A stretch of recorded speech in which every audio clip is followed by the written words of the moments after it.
কণ্ঠশিল্পী মমতাজ এখন কারাগারে আছেন। বিভিন্ন মানুষ বিভিন্ন ধরনের কন্টেন্ট বানাচ্ছেন ওনাকে নিয়ে। তো ছোটবেলায় মমতাজের সঙ্গে আমার একটা ঘটনা আছে, জানি না সেই ঘটনাটা শেয়ার করা আমার উচিত হবে কিনা।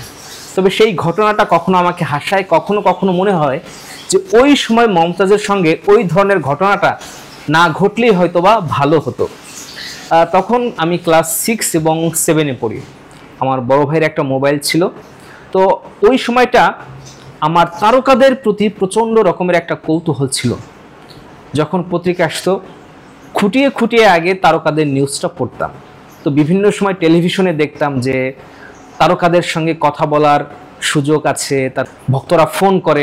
তো ভাবলাম যে আচ্ছা, আমার কাছে যদি তারকাদের নাম্বার থাকে তাহলে তো আমিও যখন খুশি তখন আসলে ফোন দিতে পারি, তাদের সঙ্গে কথা বলতে পারি। ছোট ছিলাম, আসলে এত কিছু তো আসলে বুঝতাম না। তো তারকাদের প্রতি কৌতূহল থেকেই মমতাজের নাম্বারটা কোনো একটা ভাবে আমি সংগ্রহ করি। সংগ্রহ করার পরে মমতাজকে আমি ফোন করি। ফোন করার পর একবার, দুইবার, তিনবার রিং হয়। উনি এরপরে রিসিভ করলেন।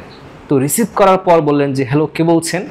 তো আমি দুষ্টামি করে কোনো একটা পত্রিকার একজন রিপোর্টার হিসেবে ওনাকে পরিচয় দেই এবং বলি যে আপনার একটা ইন্টারভিউ করব, একটু কথা বলবো আপনার সঙ্গে।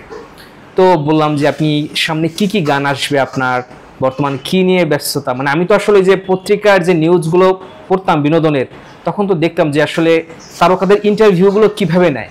তো ওইভাবেই আসলে চেষ্টা করছিলাম। তো মমতাজও 1 থেকে 1.5 মিনিটের মতো কথা বললেন। তো হঠাৎ করে আমার মুখ থেকে একদম হাসি বের হয়ে গেল। হাসি মানে চেপে রাখাটা কঠিন হয়ে গেছিল। তো উনি বুঝতে পারছেন যে সামথিং ইজ রং। উনি বললেন, এই আপনি কে? তখন আমি দুষ্টমি করে বললাম যে আমি তো তোমার শাহজাহান বলছি। ওনার নাম মমতাজ।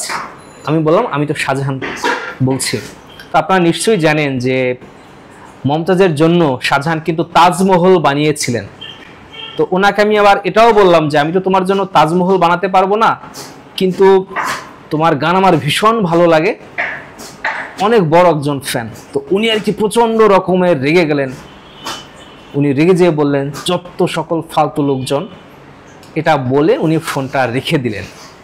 তো এরপরে মানে এই ব্যাপারটা আমার কাছে বেশ মজা লেগেছিল তখন।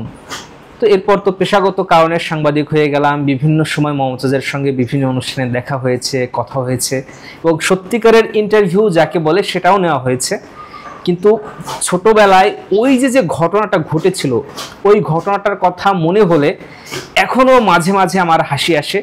মাঝে মাঝেও মনে হয় যে না না, এই ধরনের ঘটনাটা আসলে তো ওই ধরনের ঘটনাটা ঘটানো আমার উচিত হয়নি। তো ওই সময় ছোট মানুষ, বয়স কম ছিল, অত কিছু বুঝিনি। বিভিন্ন মানুষের কন্টেন্ট দেখে ওনার ব্যাপারে আসলে ওই ঘটনাটা বারবার মনে পড়ছিল, যেটা আপনাদের সাথে শেয়ার করলাম।